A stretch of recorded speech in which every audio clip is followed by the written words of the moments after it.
1, 2, 3. À 12 ans, Eva adore les chevaux et l'équitation. Dans quelques jours, elle doit passer un concours de saut d'obstacles. Pour elle, la seule option envisageable, c'est de finir première. Papa, j'ai envie de gagner au moins et j'espère que je vais gagner au moins. Ah, t'as pas le choix, tu dois gagner. Il faut dire qu'Eva vit dans une famille pour qui la compétition est une chose primordiale. Elle et son frère Romain, âgé de 10 ans, ont pris l'habitude de prendre pour modèle leur papa Christophe, coureur automobile et triple champion du monde, qui n'hésite pas à entretenir chez eux le désir de gagner. On accélère, seconde, troisième, plus de 300 km/h. Il suffit pas d'être bon. Bon, c'est déjà être perdant. Il faut être très bon. Il faut être excellent. France, la maman des enfants, partage les mêmes opinions que son mari. Tout le monde dans la famille se doit d'être le meilleur en tout, y compris dans le moindre détail de la vie quotidienne. Chez eux, quand Christophe mange à la maison, le repas doit être préparé à la perfection. Tu trouves ça joli, toi? Non, c'est pas joli. Par contre, tu peux mettre un petit peu de ça. Et pas question de s'habiller n'importe comment avant de passer à table. Super. Grazie mille. Et c'est comme cela pour tout. Quand Romain fait du karting, il se doit d'être le meilleur dans sa catégorie. Christophe l'entraîne donc sans relâche. Papa, on pourra faire une pause? Non, pas de pause. Ghostbuster. Pour Eva, c'est la même chose. Son concours d'équitation approche. Pas question de décevoir ses parents. La jeune fille n'a qu'un objectif, remporter le premier prix. Dans la famille, la compétition est vraiment quelque chose d'omniprésent avec mon mari qui est triple champion du monde en sport automobile. Eva va avoir une compétition en équitation, un concours. Donc là, il va falloir qu'elle gagne, oui. Je vise l'excellence et au concours d'équitation, je veux gagner et réussir comme mes parents. Ma sœur et moi, on est des champions. Alors, à son prochain concours, si elle veut, elle peut réussir. Je suis inquiet, je veux pas qu'elle se blesse. Mais en même temps, pour un sportif, c'est pas forcément ce qu'il y a de pire. C'est de ne pas réussir, c'est de décevoir ceux qui la soutiennent. Oh là, Romain, t'as vu une petite rogette? Oh. Ça, fais attention à la couverture. Dans quelques jours, Eva, du haut de ses 12 ans, doit participer au premier concours d'équitation de l'année. France, sa maman, prend cela très au sérieux. Elle n'est pas blessée, tu vois, il n'y a pas de blême, il n'y a rien? Non, il n'y a rien. Non. Eva va concourir en montant Orangette d'Amour, une jument de 8 ans. C'est toi le capitaine du bateau. La Kodak? Dans leur famille, la compétition est quelque chose de très important. Personne ne rigole avec ça. Ils appliquent aux activités sportives les mêmes exigences qu'ils appliquent à n'importe quel aspect de leur vie quotidienne. Tout doit être parfait, quelles que soient les circonstances. Eva monte une jument issue d'une lignée de pur sang qui doit être impeccable même à l'entraînement. Tu veux que je la sangle ou tu veux la sangler? Je veux bien que tu la sangles. France veille au moindre détail. Eva n'est pas ici pour se détendre, mais pour se préparer à gagner. Le cheval n'est pas un loisir. Hein. À partir du moment où on commence à faire des sauts, des choses comme ça, ou à travailler une jument qui a un peu de sang, non, c'est pas un loisir, c'est pas... ça devient dangereux. Eva va bientôt entrer en piste, la jeune fille le sait, elle ne doit surtout pas rater le premier concours de l'année. Là, ça y est, on est reparti pour une saison, hein, chérie, de concours, donc t'es hyper concentrée. Hein. Et t'es le capitaine du bateau, hein. Tu la laisses pas faire n'importe quoi, vraiment. Hein. Tu travailles avec ta tête, chérie. Et tu te concentres. Hein. Je veux vraiment que tu sois concentrée, Eva. Eva ne dit rien, elle sait exactement ce qu'elle a à faire. France a également très peur que sa fille se fasse mal, alors elle va également briefer son cheval. Tu te tiens, t'es gentille, hein. Tu fais attention à Eva, tu n'es pas la folle, tu l'embarques pas. Hein? Non, pas de récompense, pas de carottes, rien. T'as fait un super temps ou Ouais, j'ai fait le meilleur temps de l'équipe, des pilotes, parce qu'on est 9 pilotes dans l'équipe. J'ai fait le meilleur temps des 9 pilotes. Et t'as été combien dans la course? C'était juste des essais chrono. Attention, oups, c'est parti. Allez, venez, je vous montre la vidéo. Le tour à Daytona. Il revient d'ailleurs souvent avec une vidéo de sa course filmée sous plusieurs angles pour que ses enfants s'inspirent de sa performance. Donc là, vous allez avoir le circuit qui va défiler, puis là, on voit mes pieds sur les pédales. Voilà, donc premier virage, donc là, on est en première. On est dans l'infield du circuit Daytona, qui est un ovale. On accélère, seconde, troisième, plus de 300 km/h. Donc vous voyez, c'est très très rapide. On dirait qu'il y a du vent. Non, c'est les vibrations en fait. On voit si on se plante, bah, c'est direct dans le mur. Hein. Hop, et là on est ultra près des murs. Hein. La compétition est quelque chose de très important pour Christophe, ce qui lui fait parfois prendre de très gros risques. Par le passé, il a déjà eu de nombreux accidents qui ont mis sa vie en danger. Quand je me lance dans une compétition, oui, c'est à la vie et à la mort. Ça ne veut pas dire être dingue, ça veut dire tout le contraire. Ça veut dire aller au bout des choses et ne pas penser à avoir peur de se faire mal ou de craindre quelque chose. Il faut avoir envie de traverser les murs. Et voilà. Peut-être qu'un jour tu iras aussi, toi, à Daytona. Romain ne dit rien, très impressionné par ce qu'il vient de voir. La carrière de mon papa est extraordinaire. Il va dans des voitures qui vont très vite et il fait des superbes courses. Voilà, et tu vas en mettre un petit peu. Tu vois, je te montre. L'exigence de la perfection s'applique à tout dans la famille, y compris aux petites choses de la vie quotidienne. Quand Christophe est à la maison, tout doit être parfait. Qu'est-ce que t'en penses? Non, peut-être pas au-dessus. Tu poses à côté. J'enlève ça, t'en as plus besoin? Non, c'est pas mal. Il est 19h, Eva et France vont donc préparer un dîner réglé au millimètre près. Voilà. Là, t'as terminé, Eva? Moi, je pense que c'est pas terminé, je suis désolée. Tu trouves ça joli, toi? Non, c'est pas joli. Par contre, tu peux mettre un petit peu de ça autour. C'est important d'être bien partout. Un jour, peut-être qu'elle recevra du monde, elle sera amenée à recevoir et puis à faire des choses en... Alors, je leur apprends à travailler vite et bien, parce qu'il faut savoir travailler dans l'urgence, mais dans la perfection également. J'aimerais être comme maman parce qu'elle fait tout, elle sait tout bien faire. À chaque fois qu'elle fait quelque chose, elle le fait correctement. Oh non, quand même pas. Non, non, mais j'essaye, Eva. Mais je... Non, si. Oui, pas. T'es gentille. Je termine de ranger. Ça, c'est une bonne idée. Tiens. La présentation des plats, c'est une chose. Il faut également que leur tenue soit impeccable. J'aimerais être comme toi plus tard. C'est vrai? Mais déjà. T'aimes. Allez, on y va? Toute la famille est désormais prête à passer à table. Super. Oh. Guarda come bellissima. Molto bellissima. Grazie mille. Dans quelques jours, Eva a une compétition d'équitation. Elle sait que c'est un événement que ses parents ne prennent pas à la légère. Papa, j'ai envie de gagner au Mans et j'espère que je vais gagner au Mans. De toute façon, voilà, t'as pas le choix, tu dois gagner. C'est le plus difficile, commencer une carrière. Donc, c'est le moment le plus fragile. Et pour cela, il faut vraiment tout mettre en place pour que les choses se réalisent. Sinon, elles s'arrêtent quasiment aussi rapidement qu'elles ont commencé. Et n'oubliez pas qu'il y aura toujours quelqu'un pour, au niveau de la compétition, pour vous prendre votre place, vous piquer le podium. Et il y aura toujours quelqu'un qui sera là pour, voilà. Maintenant, vous avez la chance, on vous donne la chance, papa et moi, de réussir. Donc, saisissez-la. Voilà. Nous remercier, c'est nous apporter du succès dans ce que vous faites et puis de vous voir prendre du plaisir également avec, bien sûr, du succès. C'est la plus belle récompense. Donc, c'est ce qu'on attend de vous.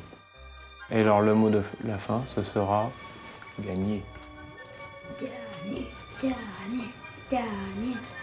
Christophe et France ont des valeurs et une façon de vivre qui n'est pas toujours bien acceptée autour d'eux. Avec le temps, ils ont fait le tri dans leur entourage, réduisant drastiquement leur cercle d'amis. Et un jour, ma maman, qui n'est plus là, m'a dit « Sois naturel, ne sais pas de leur plaire ». Et à partir de ce jour-là, j'ai arrêté de plaire à tout le monde, j'ai arrêté de voir cette jalousie. Et c'est ce que j'inculque aux enfants, c'est-à-dire que j'essaye qu'ils ne soient pas... qu'ils ne s'arrêtent pas au regard des autres, mais qu'ils ne laissent rien ni personne les détourner de leurs rêves. Le dîner est terminé, c'est l'heure de coucher les enfants. C'est toi les champions? Oui, hein. Un grand champion. Pour être champion, il faut dormir d'abord, pour prendre des forces. Voilà, c'est surtout il faut... Romain va s'endormir en rêvant déjà de son avenir. Tranquille, hop, dans le noir. Bah, surtout, je voudrais faire pilote automobile. Parce que c'est ma plus grande passion. Parce que j'adore la vitesse, j'adore doubler, j'adore être premier et j'adore être célèbre. Allez, en voiture. Romain, Après toutes tes affaires. je vais mettre les chronos aujourd'hui. Un rêve que son papa encourage évidemment. Depuis un an, Romain fait du karting. Roule bien. Oui. Fais-toi plaisir. Étant pilote de course lui-même, Christophe est très fier de voir son fils prendre la même voie que lui. Ça va, Romain?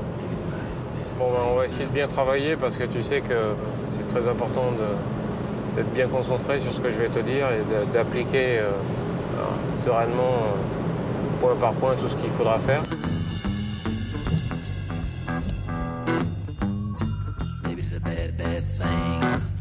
Voilà.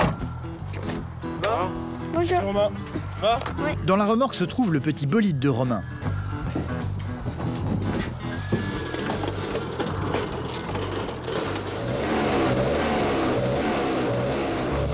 Sur le circuit, pendant les courses, ce genre d'engin peut atteindre les 100 km/h.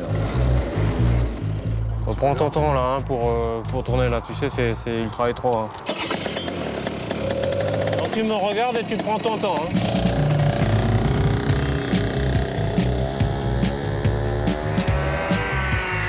Du haut de ses 10 ans, Romain a tout de même déjà gagné le championnat d'Île-de-France de mini-kart. Sur la piste, il n'a peur de rien.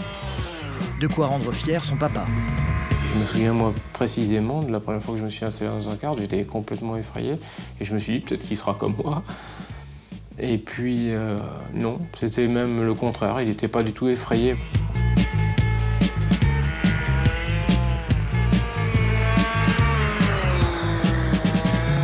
Bon, je vais l'arrêter le tour suivant, comme ça. On va commencer à voir s'il n'est pas en train de perdre une roue. Tenir le chrono et accélérer, c'est une chose, mais pour améliorer les performances de son fils, Christophe va travailler maintenant le freinage, pour que sa conduite soit parfaite. Ça reste froid là? Ah oui, carrément, oui. Les pneus, c'est pas très chaud là. Au fil des tours, ça va s'améliorer, d'accord? Mais ce qui est important, c'est que tu travailles bien ta zone de freinage, parce que beaucoup de pilotes savent accélérer, mais peu savent freiner. Regarde bien sûr tes chronos et puis essaye de les améliorer, d'accord? Même si on n'est pas là pour ça maintenant. Voilà, bah, c'était un peu tard alors. Pour le moment, la conduite de Romain n'est pas encore assez au point aux yeux de Christophe. On va donc remonter un peu la zone de freinage.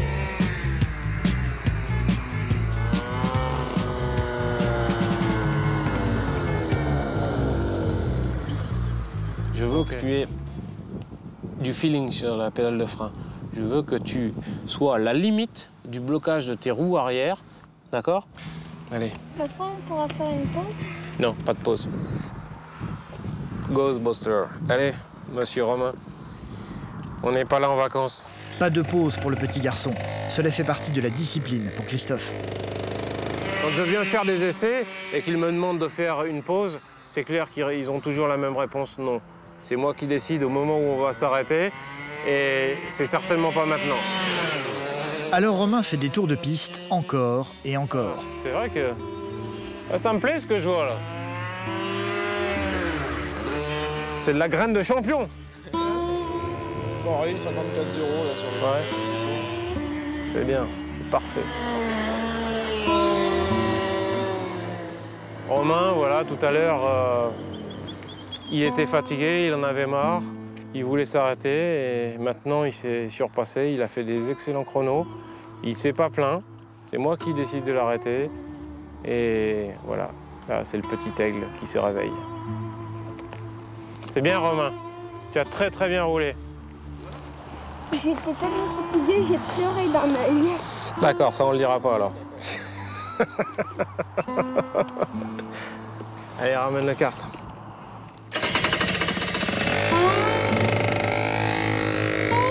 Romain a pris l'habitude désormais de ses entraînements rigoureux et semble le vivre plutôt bien. Quand on est fatigué, souvent on puise l'énergie, la puissance dans la tête et on fait des choses, on surpasse.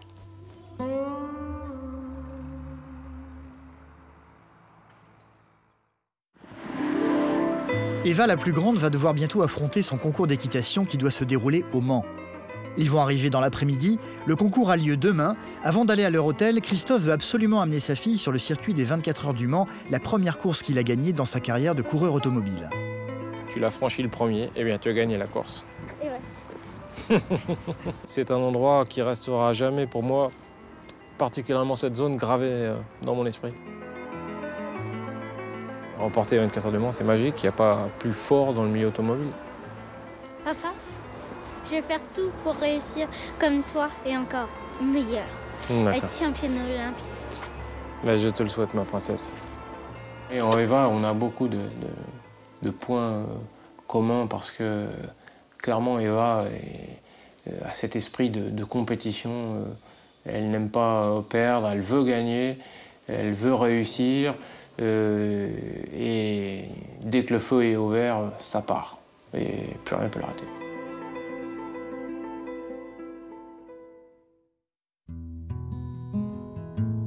Nous sommes le lendemain, le soleil ne s'est pas encore levé. Ils ont passé la nuit ici dans cet hôtel. C'est tout doucement que France a réveillé sa fille ce matin. Tu sais qu'aujourd'hui c'est un jour important. Hein? Tu as un beau concours avec plein d'épreuves. Et il va falloir donner le meilleur de toi-même. Hein? Et la dompter ta jument, d'accord? Être au-dessus de toi, au-dessus d'elle, au-dessus... Bah forcément, tu es au-dessus d'elle. Hein? D'accord.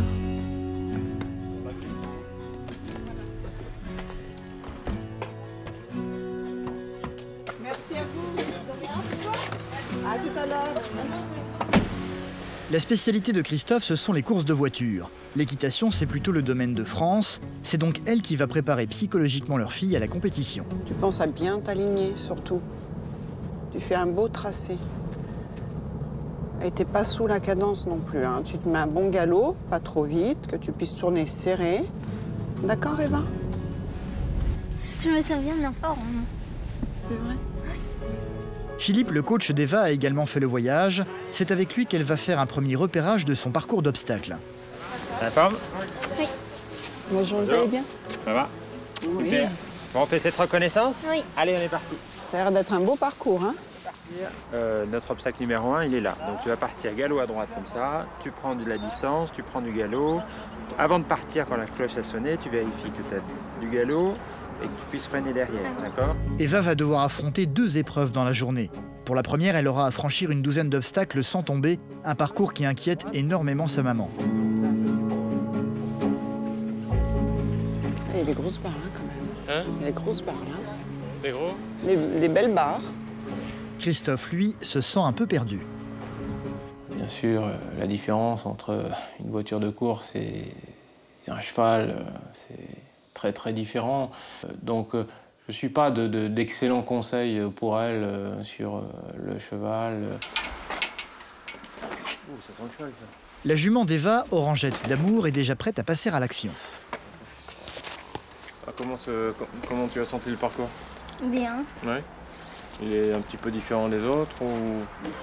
Non, Ouais, il me semble un peu plus long. il y a 12 obstacles. Ouais, voilà. Ouais. Ils ont l'air d'être drôlement hauts. Hein. Non, ça Non? va. Quand même. C'est quand même assez haut. France a les mêmes inquiétudes que son mari. La peur de voir sa fille tomber prend peu à peu le dessus. Il est compliqué un peu, hein, quand même, hein? Non? Qu'est-ce que Ça t'en va. penses? Ouais, dis donc, il y a des verticaux qu'on doit prendre de travers et un peu technique quand même, hein? Oui. Ah, bah oui. Le plus compliqué, ça va être le comportement d'Orangette. C'est elle qui est en dessous de moi. Hein. Des fois, elle peut prendre des décisions pas trop correctes. Pas trop sportive. 1, 2, 3. Wow. Oh, pas plus. C'est bon? Lâche-la, lâche-la. C'est bon, Eva?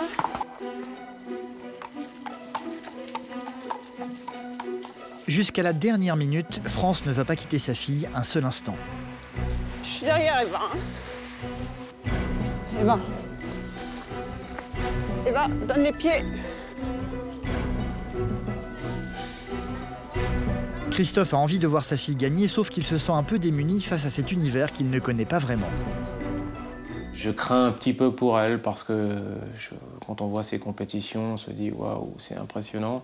De la voir dompter un animal, son dragon, comme je lui dis. C'est le moment d'échauffer les chevaux. Ils sont une quinzaine de concurrents à passer l'épreuve aujourd'hui. Du haut de ses 12 ans, Eva est la plus jeune de tous, le plus âgé ayant 45 ans. Et crois en toi, mon bébé, crois en toi, attention.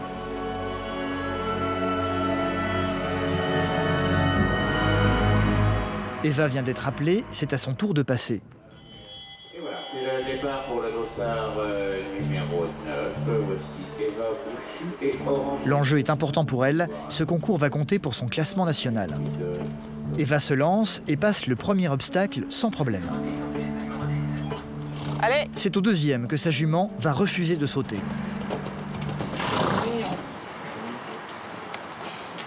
Allez!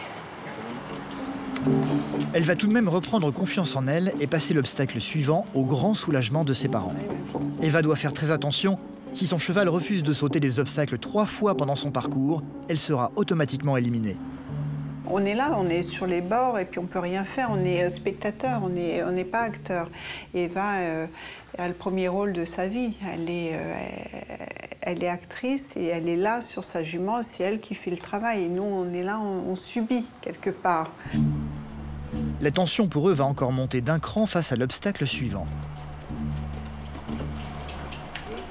Une fois de plus, Orangette refuse de sauter l'obstacle. Eva doit faire très attention. Si cela se reproduit encore une fois, la première épreuve sera terminée pour elle.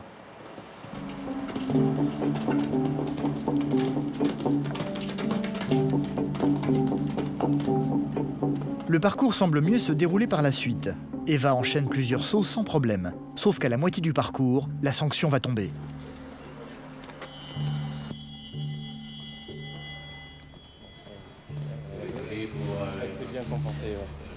Une fois de plus, Orangette a refusé de sauter. Eva est désormais éliminée sans pouvoir finir l'épreuve. Christophe et France sont déçus, mais tentent malgré tout de faire bonne figure. En sortant de la piste, Eva ne s'attarde pas auprès de ses parents et se dirige directement vers son coach qui va tout de suite identifier l'origine du problème pour la jument. Ce que je crois, c'est que tu mets des éperons des fois. Ah oui, les éperons. Ah oui, sur le descendis, je mets tout le temps des éperons. Bravo. C'est pas à moi de te le dire, hein. C'est à toi de le faire avant, hein. Parce que là, tu vois, elle t'écoute pas quand tu mets ta jambe. Au moment où tu mets ta jambe, tu as un quart de seconde de retard et après, c'est trop tard. On a oublié. On en met systématiquement, je sais pas si c'est... En plus, je t'ai vu avec tes éperons hier. Non, on n'en avait pas hier. Non, tu n'avais pas d'éperons hier. Non. C'est vrai qu'on n'a pas mis d'éperons, on a oublié. Bon, bah, ça peut arriver, hein. Donc c'est pas non plus un championnat du monde, donc on est là pour apprendre et globalement c'est satisfaisant, ça va dans la bonne direction, je dirais. Oui. Elle s'est battue, mais par contre, on avait oublié les éperons. Donc là, Eva, il manquait de répondant au niveau des jambes et la jument en a profité, voilà. Maintenant, elle ne s'est pas laissée démonter, ça a fait des volts, mais elle y a été. Et puis, elle n'est pas sortie en pleurs. Mais elle est sortie un petit peu en colère. Après sa jument et après elle. C'est des choses qui arrivent, hein. Il faut toujours passer par des chemins durs pour arriver à la perfection. Qui, moi? Déçue? Tu plaisantes? Attends, je suis la plus fière des mamans du monde. Mais le concours n'est pas encore fini pour Eva. Merde, Eva. Fais-toi plaisir, allez, vas-y. Elle a été éliminée de la première épreuve, reste la deuxième beaucoup plus difficile. Enclenche ta jument, allez au galop, Eva. Le parcours a changé, il y a toujours le même nombre d'obstacles, sauf que les barrières sont plus hautes, montant jusqu'à 1,10 m, et surtout le parcours est chronométré. Eva se lance de nouveau, en essayant cette fois-ci de ne plus se laisser dominer par sa jument. Allez. Et cette fois-ci, les choses semblent beaucoup mieux se passer. Eva enchaîne les obstacles avec assurance.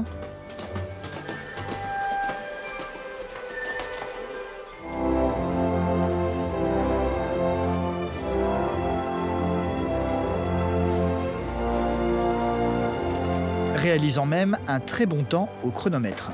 Ouais. Oh. j'ai le cœur. Eva finit 3e, gagnant ainsi sa place sur le podium.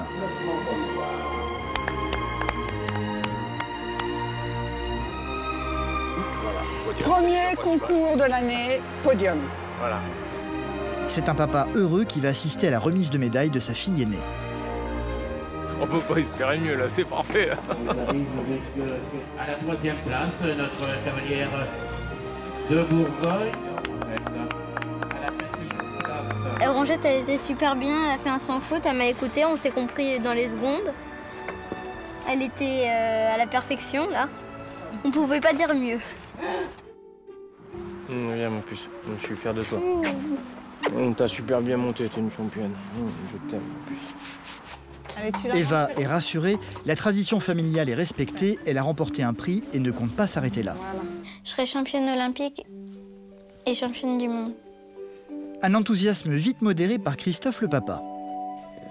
Les étapes plus difficiles sont à venir. Il ne s'agissait que du premier concours de l'année pour Eva. D'autres épreuves suivront dans les prochaines semaines pour elle et son frère Romain, fan de karting. Une chose est certaine, Christophe et France n'ont pas l'intention une seconde de changer leur façon d'éduquer leurs enfants à l'avenir. Ils avancent de façon incroyable, très vite dans la réussite, donc ça fait plaisir. Maintenant, ce qui m'importe le plus, c'est de les voir heureux.